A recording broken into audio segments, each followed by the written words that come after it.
I'm the education spokesman for the Liberal Democrats, and obviously particularly concerned with the breadth of the curriculum, subjects it embraces, including politics, of course. Is political education in this country inadequate in schools being taught? Wholly. I mean, I judge this by my conversations with the electorate, who get seriously confused about levels of government, whether decisions are made by the central government or by local government, who's actually running the health service, who's responsible for it.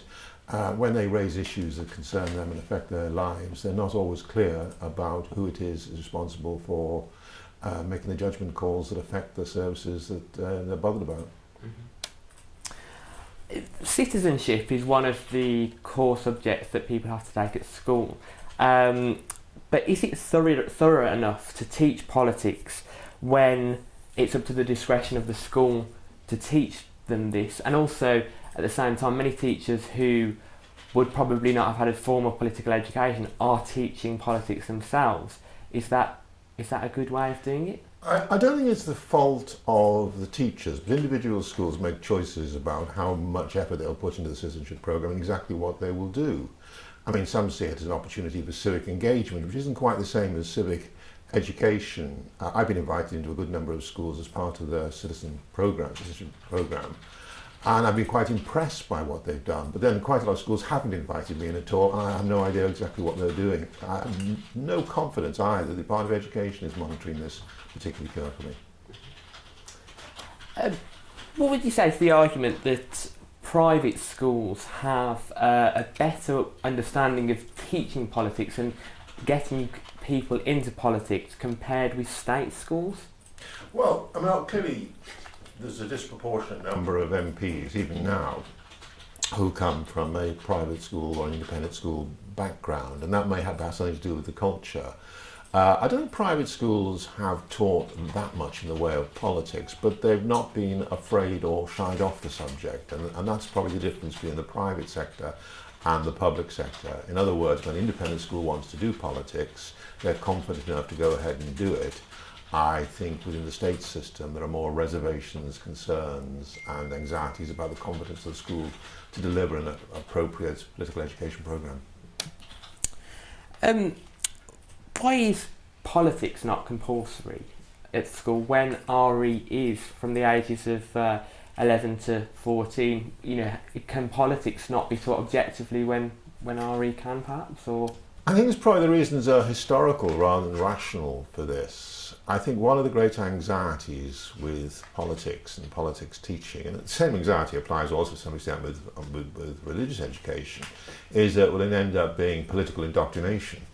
And people don't want to see that and don't want children subjected to that.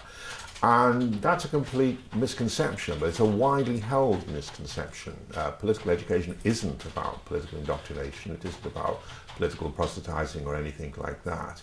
It's to do with alerting people to the fact that at some point in time, every single one of them will be a citizen helping to decide the fate of the nation. And if they're approaching that on a basis of very limited information, then that's really rather unsatisfactory. With the government making cuts to education, is there, even a dream that we can see political education becoming a core subject in schools? Well, you could argue that in some ways the people in charge of any one political system have never got a great interest in encouraging political education because they've got where they are, irrespective of that. And to make people better educated, better informed, better capable of making a choice might mean they make different choices. I think there's a concern on the Conservative side of the argument that teachers as a group are of a more liberal left-wing persuasion than the Conservative Party, and therefore they have anxieties about asking teachers to deliver political education. I think these misconceptions are misplaced because, surprisingly, children don't do exactly what their teachers say or believe exactly what their teachers tell them to believe. And I think there are sensible ways and protocols for dealing with political education which would address some of those concerns that some Conservatives have. I think it's perfectly okay for a teacher prior to beginning a course of political education with their class to declare what their political allegiances are, alert the pupil to that. I mean, that was the principle, Max Weber took in regard to social sciences in general. He said, as long as you declare up front your commitment and people can factor that into what you're saying, then you will be able to deliver, the empirical side of the study, the objective side of it, without too much difficulty. And I think that's a wholly fair thing to do. I mean, from my own experience, I taught in an independent school political philosophy, and people knew I was a Liberal Democrat councillor in my whole life. I knew I had extensive political engagements. And it didn't mean that I necessarily presented the Liberal point of view as something sacrosanct, as something they had to hold, nor did it mean that my pupils all became, black spittle liberals of some kind or other, if there is such a concept.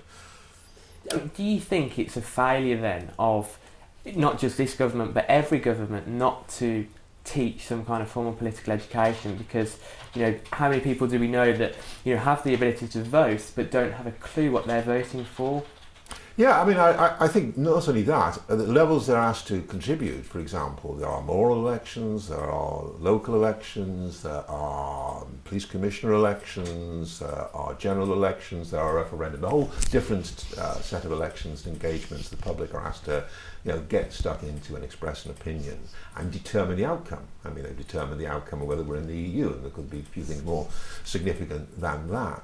It's very important that people actually understand what government actually does, what the issues are that affect them, how the nation's finances look or pan out or are to be understood. These are issues quite important for running society, because if you have a population that make decisions based on skeletal information or alternatively misinformation, either from social media or from the media, that's very worrying. It will lead to poor judgment, it will lead to poor government, it will lead to lack of confidence in government in general and politics in general, and we see that already.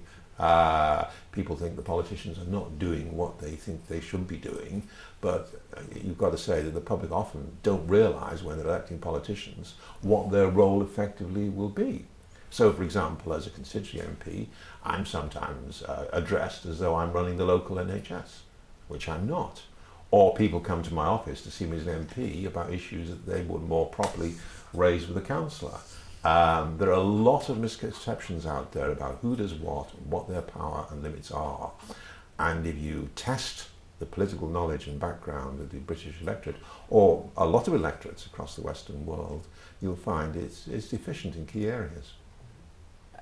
If political education were to be taught in schools, you think that would make a much more accessible parliament and encourage younger people especially not to just go down the routes of social media to engage in debate and arguments, but to come through the channels of Westminster? And well, Parliament itself works really, really hard on an outreach programme designed to show what we're doing. That being said, some of the things we do are quite odd. Some of the rituals and features of Parliament are kind of things you can't explain to any rational individual other than by historical reasons. So that the Parliament is probably quite a difficult thing for people to get a handle on if they're not familiar or saturated, not familiar with it or saturated in it.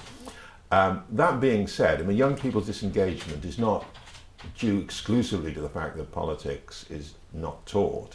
It's not exclusively due to the fact that politics is sometimes delivered in a very old-fashioned and hard to understand way. The procedures of the House of Commons are extraordinarily hard to understand if you're not actually working in the House of Commons. It's to do sometimes with trends and characteristics which are independent of what politicians themselves do. So, for example, when I was young, which was obviously centuries ago, it was fashionable, almost de rigueur, for people to go on demonstrations, to get in, particularly students. If you were a student and you hadn't been on a demonstration, you simply not understood what being a student was all about. And to some extent that was very superficial. This was the age where, John Lennon sang, "We Need Is Love" and so on. Politics was thought to be very simple, but political engagement was thought to be very fashionable. Now I think people see politics as quite hard, actually, some of the problems confronting it. It's hard in terms of some problems confronting it. But equally, there has been, I think, for quite some time, a feeling amongst young people to engage in politics is not cool. It's a bit geeky. It's not what you're expected to do. So fashion is an element here, as well as political education, and as well as the obscurity of the political system itself. So if we made it as a core subject, would that make it fashionable and therefore? I think if we made it a core subject, people would immediately see some of its relevance, depending upon how it is taught. And I think you've got to teach it through issues that actually relate to young people. So when I go into a school, I'll start talking about young people's travel arrangements. Maybe I'll talk about the finances students face and the challenges that they have. I'll talk about their local issues and environments, leisure facilities and so on. What never worked particularly well, and never worked for me, frankly, was people sitting down and saying, this is how a bill gets passed in Parliament, and you have a first reading, a second reading, a report stage, amendments, and all that kind of thing. There used to be a subject called British Constitution that was taught in precisely that dry and dull manner. And it didn't work. It was utterly uncontentious because they were just telling you about the formal procedures of Parliament, irrespective of the policies. But it was utterly tedious, because why would you want to know that if you weren't actually on the cusp of becoming an MP? And I certainly didn't know all of that until I became an MP. You work on a need-to-know basis. But I think there are some things people need to know. People need to know at the time of a general election what the country's finances look like and how to understand them. They need to know the implications of policies and what the Prime Minister can and cannot do, what the European Parliament does, what can only be solved by the local government, and what the key issues are affecting things like the health service or the education system or the transport system. These are issues people need to know about. And there is no way of teaching them in an utterly uncontentious way. But there is a way of teaching them in a totally fair way, and that is by the teacher teaching them, recognising these are issues which people divide up over, declaring their own position in advance of starting to discuss and debate. Because if it's taught in a critical and a thoughtful and a rational and an argumentative fashion, it's not only good in terms of civic profile, in terms of voter engagement and so on, it's actually good education, because it's quite good to use rational thought to address difficult, relevant, important social and communal issues.